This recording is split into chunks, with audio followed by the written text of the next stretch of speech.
कक्षा 2 विषय विज्ञान पाठ 5 भाग 3। गुड मॉर्निंग बच्चों। आज आप पढ़ेंगे कक्षा 2 की विज्ञान का पाठ 5 का अगला भाग। पाठ का नाम है सूर्य और चंद्रमा। आपने सूर्य के विषय में पढ़ा था, सूर्य के विषय में जाना था और पारदर्शी और अपारदर्शी वस्तुओं के बारे में जाना था। अब आप चंद्रमा के विषय में जानेंगे। सूर्यास्त होने पर चारों ओर अंधेरा छा जाता है और आकाश में चंद्रमा दिखाई देने लगता है। यानी कि जब सूर्यास्त माने जब सूरज छिप जाता है तो चारों ओर क्या हो जाता है, अंधेरा हो जाता है, रात हो जाती है और आकाश में चंद्रमा दिखाई देने लगता है। यानी कि रात को क्या दिखाई देता है, चंद्रमा दिखाई देता है। यह पृथ्वी से बहुत छोटा है। सूरज तो हमारी पृथ्वी से बहुत बड़ा है और चंद्रमा हमारी पृथ्वी से बहुत छोटा है। पृथ्वी चंद्रमा से कई गुना बड़ी है। यानी पृथ्वी हमारी चंद्रमा से बहुत बड़ी है। चंद्रमा पृथ्वी के चारों ओर चक्कर लगाता है। चंद्रमा किसके चक्कर लगाता है? पृथ्वी के चारों ओर चक्कर लगाता है। यह लगभग 28 दिन में पृथ्वी का एक चक्कर पूरा करता है। ये 28 दिन में पृथ्वी का पूरा एक चक्कर करता है। यह प्रतिदिन अपना आकार बदलता रहता है। यह कभी थाली की तरह गोल दिखाई देता है तो कभी आधा कटा हुआ दिखाई देता है। इस चांद को पूर्णिमा का चांद कहते हैं। यानी कि चंद्रमा का आकार आपने बदलता हुआ देखा होगा।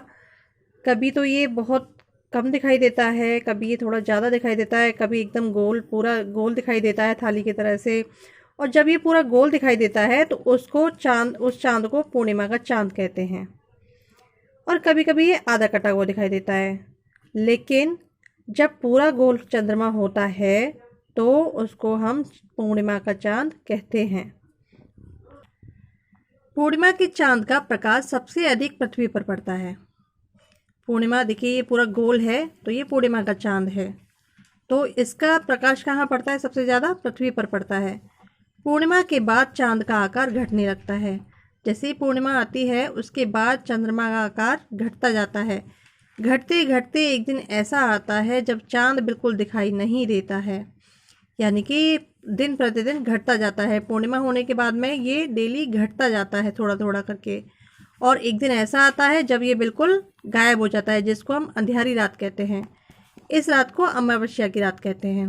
आपने सुना होगा, आपने अपनी भाषा में उजियारी रातें, अंधियारी रातें।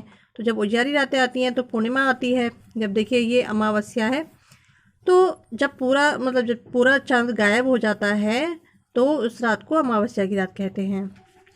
अमावस्या के बाद फिर हंसिया की आकृति का नया चांद दिखाई देता है। जैसी अमावस्या निकलती है उसके बाद थोड़ा थोड़ा करके चांद दिखाई देने लगता है, तो नया जैसे हंसिया के आकार का। और यह 14 दिन तक लगातार बढ़ता रहता है। यानी कि 14 दिन तक ये लगातार थोड़ा थोड़ा करके बढ़ता जाता है। फिर से पूर्णिमा आती है 15 दिन बाद, फिर 15 दिन के बाद फिर ये घटता जाता है, फिर अमावस्या आती है। तो ऐसे ही घटने बढ़ने का क्रम इसका लगा रहता है। तो बच्चों, अब आप इस पाठ को यहाँ तक ध्यान से सुनेंगे और अच्छे से समझने की कोशिश करेंगे।